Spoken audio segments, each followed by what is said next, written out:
have just one item, but an incredibly important one today that I am so delighted to be joined by three leaders in our community to help present. As many members of our broader community know and a number participated in, we spent a good part of our summer, specifically the month of June, engaged in a series of big idea conversations. And I believe we have a slide deck to accompany the presentation. I'm going to say just a few words to get us started, and then I'm really pleased that we have three of our citizen facilitators here to share a little more about the Big Idea Roundtables. Fantastic. So they'll be presenting in turn, but I'd just like to welcome Devanshi Patel, Elisa Ortiz, and Cristina Diaz-Torres, who all three of them are commissioners or chairs of commissions in Elisa's case, and helped participate in the facilitation of these Big Idea Roundtables. So these were a series of community conversations focused on this big, hairy question of how Arlington should grow. The premise for these Big Idea Roundtables is that we have a lot of opportunities to weigh in on the granular specifics of zoning ordinance amendments or site plan considerations, or even to some extent facilities planning, and yet we don't have enough opportunities for neighbors to hear from one another about what they're excited about or what they're concerned about with regard to how our community is growing into the future. So my colleagues helped me. We hosted these across 9 different conversations, and again, they were facilitated by community leaders. Our citizen commissioners stepped up, participated in a facilitator training, and helped guide these conversations so that they truly could be neighbor-to-neighbor dialogues rather than our more typical citizen engagement opportunities to give feedback to the board or to staff. The last thing I want to share just about that overview is a huge recognition and a thanks to our communications and public engagement team. We have Jerry Solomon here, Bryna Helfer, Dr. Bryna Helfer, and Roger Munter as well. We're just absolutely critical, along with our county board office staff, including Mason Kushner and others, in making sure that all of the pieces were in place so that people could just show up and participate in a really robust dialogue. So if we can move on to the next slide.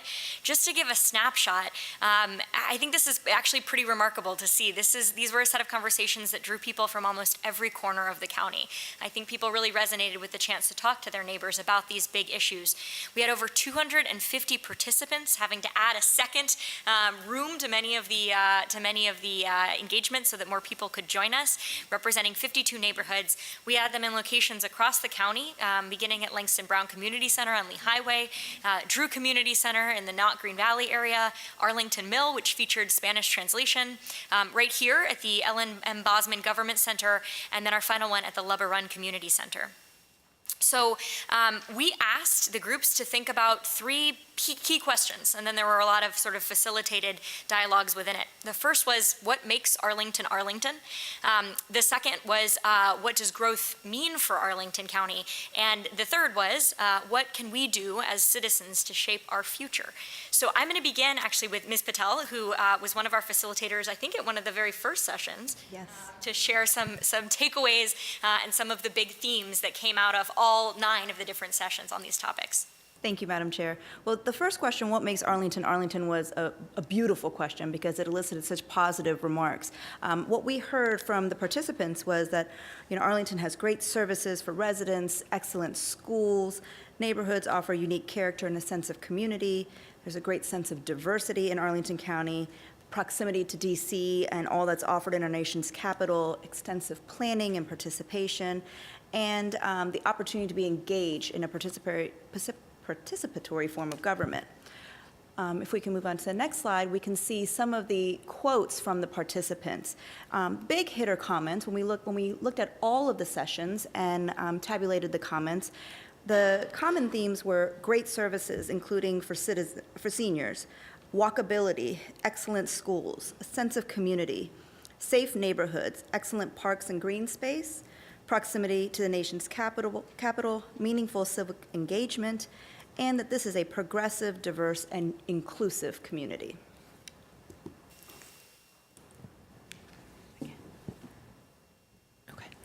Okay, so I'm going to give you a little overview of some of the outcomes of conversation 2. In your opinion, what does growth mean for Arlington? So we transitioned from a great positive question to one that can be a little bit more challenging for folks.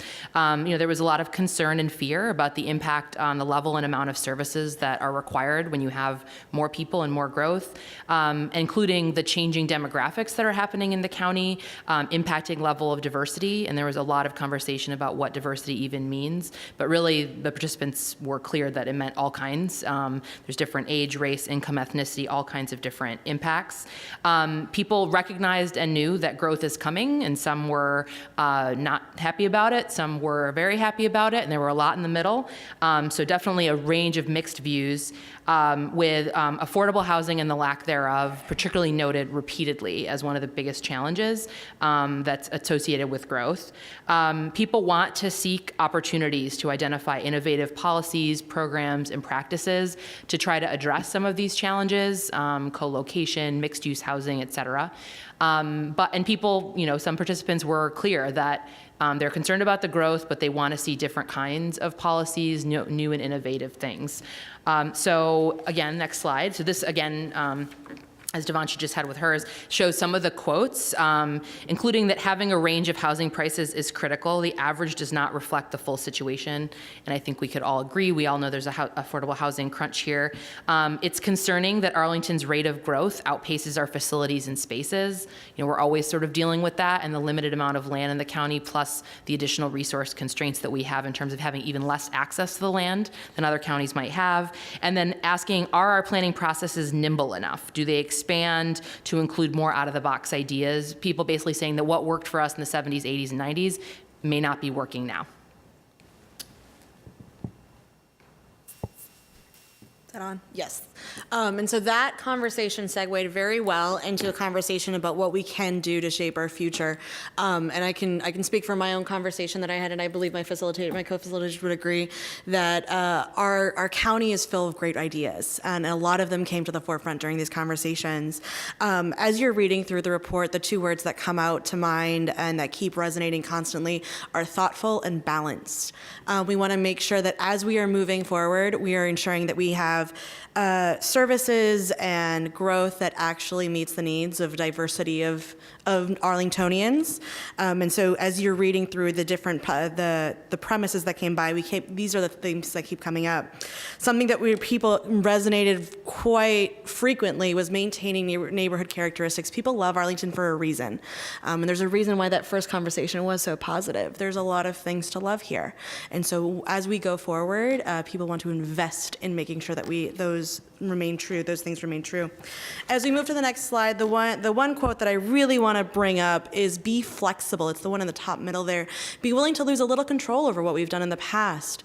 As we were having these conversations, people were bringing up new ideas and really pushing for that innovation. And so they're willing to cede a little bit of what we might have had in the past to be able to bring in a new growth for the future. And so that was particularly poignant to me as we wrapped up these conversations. It was just really great to see how different Arlingtonians brought different perspectives to the field. Excellent. Well, thank you three so much. I don't know if we have any other facilitators here. I know I see some participants in the Big Idea Roundtables, and it's great to have you here as well. Tenley Peterson, one of our fellow facilitators, thank you again. Again, your leadership is what made these truly neighbor-to-neighbor conversations, and I think what made them unique as far as engagement opportunities go. So as somebody compellingly put it in the wrap-up video that we showed at our last board meeting, the big question is, so what are you going to do with everything you heard? And so, we were very clear launching the Big Idea Roundtables that these weren't those kind of specific policy engagement opportunities. We weren't, seeking amendments to the general land use plan in these conversations. But how could we not listen to and be shaped by, I think, those things that we heard in those conversations? So 3 big themes, some things that I think we're going to see more of on the county board's agenda and as well for the community. One of the biggest themes, as our 3 facilitators noted, was a genuine worry that Arlington's losing the sense of diversity in the county that has made us so special for so long. And so we talked about how this might be an area of interest, is an area of interest for residents, but it hasn't historically been elevated in our policies. We've talked about inclusion and equity as values, but haven't codified the ways that those principles can more effectively guide planning and decision making. So there's a real interest in continuing that conversation conversation, potentially bringing in some national experts on the topic, looking at models of other communities that have sought to create frameworks for really prioritizing these things, not just as abstract values, but as concrete guidance for how we make decisions about resource and especially about land use planning. Inclusivity of housing, as our facilitators emphasized, was a big theme, and the need to make sure that our housing supply, or the types of housing in Arlington, actually match the demands of our changing demographics. Families are looking really different in Arlington. Households are looking really different. And we heard over and over again from residents, from young people to seniors, that it was clear that we need a wider menu of housing designs and layouts. This, we think, is going to continue to inspire work in the coming months, some conversations that some of my colleagues and I have already begun with our housing staff and commission leadership around the idea of thinking about different uses and types of housing throughout the community to facilitate a better match to the changing demographics here. And the final big piece and big takeaway that we had is that change is happening fast in Arlington County, and our planning documents can quickly feel out of date or unable to keep up or respond. And so the big takeaway there for me, I think, as a board member, and perhaps for some of my colleagues, was that we can't simply create a plan and then put it on a shelf. We have to be constantly iterating and changing. And I think that principle will really come up when we talk about our public spaces master plan update at the end of this year, early next, how we create those look backs along the way to ensure that the way we're thinking about facilities is responding as nimbly and adaptively as change seems to be characterizing our community. I want to pause there actually and allow an opportunity for my colleagues to share any comments or reflections. I think it was really an excellent thing for us to be able to sit and listen to these neighbor-to-neighbor dialogues and conversations. So thank you all for participating, and if there's anything you'd like to add or characterize or takeaways you'd like to share. Mr. Weisstadt. Thank you. Well, there's no doubt that managing our growth is one of our top challenges today, and one of the things, Ms. Crystal, and I really appreciate your leadership on this, that I thought was most valuable about how these big idea conversations were executed was that you had people in the same room with totally different perspectives, and rather than kind of the grouping together, you hang out with your affinity groups, you talk with a lot of the same people all the time, you reinforce each other's preconceived notions. We had a lot of different people in every respect across the table from each other, speaking in a very civil and respectful tone. And hopefully one of the outcomes is that these conversations may not have changed people's fundamental minds, but I would like to think that they maybe helped foster greater understanding of different perspectives. Well put. Excellent. Ms. Garvey. Yeah, I'll just build on that a little bit. I think one of the nice things was that we, to some extent, people were discussing issues, but nothing happened. In that too often we get people on different sides of an issue together, but it's when everybody's totally dug in and there's a particular outcome that everybody wants, and it's a fairly kind of back and forth, but nobody's listening too much because they've already got their positions and dug in. So this kind of overall look, I think, was great, and I think the popularity of it shows there's really kind of a hunger in our community. This is a very thoughtful community that likes to think about things, and which is really healthy. We have a lot to think about. So maybe this is a sort of format that we can use a little bit more in the future to sort of get a good sort of foundation on issues before we actually tackle specifics of those issues and get kind of in a tangle, but we can think about it ahead of time. So thank you. Thanks much for doing it. Excellent. So for those who participated, facilitated, or otherwise just interested, we are going to make the report that was summarized so well by our three facilitators available for public consumption, both some of these thematic takeaways and then a whole appendix of all of the comments throughout the conversation, so you can really get a sense of exactly, as Mr. Weisstadt was indicating, that broad spectrum of points of view. I believe that will be available by searching Big Idea Roundtables at arlingtonva.us, and we'll be sharing it through our board channels as well. So thank you again, Ms. Diaz-Torres, Ms. Ortiz, Ms. Patel, thank you for coming in, and again for facilitating. Thank you. Excellent. All right, so that.